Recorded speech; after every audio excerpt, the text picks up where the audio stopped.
Cabinet. I see we have both portfolio holders here. Any questions for members of the Cabinet? Councillor Condacott. Thank you, Chair. Can I start with Councillor Croft and ask about the financial arrangement for opening the hotel?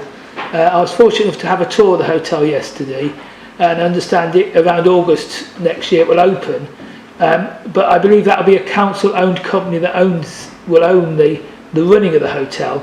So if Councillor Croft could explain how that will be financed and if we need revenue funding to actually effectively lend to the operating company, and also if it gives an indication of the final cost that will be down for the hotel, because if you look in the paperwork we only see the in-year capital programme, and obviously there's bits before this year and there'll be bits into next year. So if you could give us an idea of the total cost of the hotel. Thank you, Chair. Thank you very much, Chairman. I've got to be careful what I say here because I'm not entirely sure what can be put in the public domain in terms of the arrangements with the hotel operator, in terms of the deal we have with them. I'm going to defer the answer to that because at the moment we, as I've advised it, what we're doing is we're looking into the payback and the capital cost to the council in terms of the Grace and Place development, and indeed all of the developments to come that are being built as part of the regeneration programme for the borough. So I don't want to give them a direct figure yet because we've got to rework the numbers. And if I was to put that in the public domain at the moment, then we'll potentially give them an inaccurate cost because market conditions have changed since 2019-20 when these figures were first finalised when we established the projects, and given that the council takes a very long time to adapt to reality, which is something we're working to change, we've finally got into a position where we can really open the programme. So I think I'll defer the answer and we'll give them a written response before. No, sir. We'll give them a response when we publish the revised programme in December for the December Cabinet. Councillor Condacott. Thank you. Rather than an exact figure though, it would be useful to know the mechanism, because a near identical hotel in Stockton, which was also a Hamilton by Hilton, there was a firm formed by the council which has obviously lent some money and then does all the setup, and then all the running of the hotel is through the arm's length company. So can you confirm that that's a sort of arrangement we are going to do, and it will need some form of funding even if you don't know the figures? The arrangement is that Hampton by Hilton run the hotel on our behalf and we pay them a fee we pay them a fixed fee and a fee of percentage profit. So like I said, I don't want to go into more detail than that, but the council will not be running the hotel. No, that won't be the position.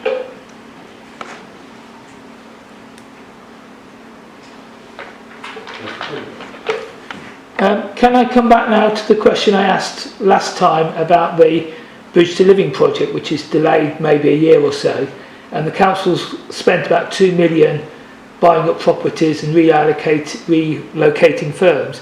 What is the revenue we're going to have to fund to actually effectively mothball that prior to the redevelopment? So in terms of the sort of NMDR cost and the costs of the units that have been purchased, the bridge fee will be about £45,000 in this financial year and £11,000 for the Church Road units within the financial year due to exemptions. We've already factored that in to the general fund projected outturn report that we saw at Cabinet last week or the week before. Because we've been very, very prudent in terms of our budgeting for NMDR, and we've built in a lot of fiscal stabilisers to this year's budget, we're capable of absorbing that. As I say, and I will repeat ad nauseum, because I'm not going to make a projection until the work has been done, what will happen with the Bridge to Living project, what will happen to those assets, will have to wait until we have published a revised capital programme and regeneration plan, which, like I say, is scheduled for the December Cabinet. We should certainly have the working done by December.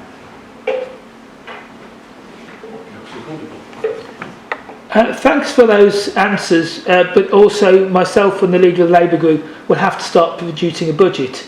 Is there going to be some officer time for the opposition groups to actually get the information we need to produce a viable budget and the figures for all the various projects that you'll leave us with if we end up running the council after May.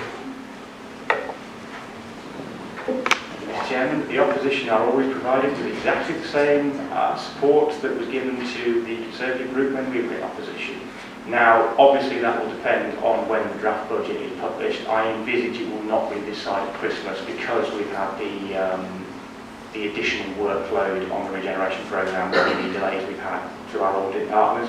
But when those figures are available, he and the leader of the opposition will have exactly the same support that we have, and that does not involve huge amounts of officer time to create policy, although he is welcome to develop his own policy and ask officers to see if they're viable and workable. Councillor Collins. Thank you. Can I ask Councillor Markham 2 questions now, both fairly short. A lot of residents keep talking on social media about the caddies that have all scattered around the borough, and at night we've now got black caddies left on pavements all over the place getting blown around. Can we have an update on when they're going to be cleared away and what comms we've got, particularly like do people need to leave them out over the weekend? Are we collecting there? Because they are quite a hazard, and particularly in the high winds, that they're going all over the place. Thank you. Yeah, thanks. They are being collected as soon as possible. The reason that there's a delay in the collection is because they're actually being more presented than we expected.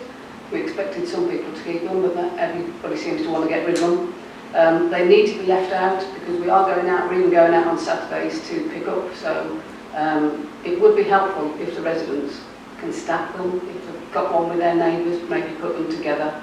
But that stops them blowing around a bit, because I know that they are blowing around.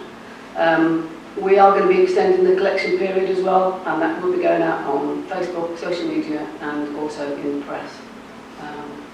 So if they can just leave them presented, they will be collected. Second question, Councillor Collins. Yeah, thanks for that answer. It would be useful for our social media to tell people to stack them, because that has stopped them blowing around. My final question is about the Civic Hall bidding process. I obviously don't want any confidential information in terms of values of bid, but can you tell us how many bidders there were and when you're expecting to effectively reach a legal closure? Thank you. Yeah, there were only the 2 bidders, the 2 that put in for the expressions of interest. Obviously one of those was put forward, and we're just waiting for the lease to be signed. I can't tell you when that will be, but that's with legal at the moment.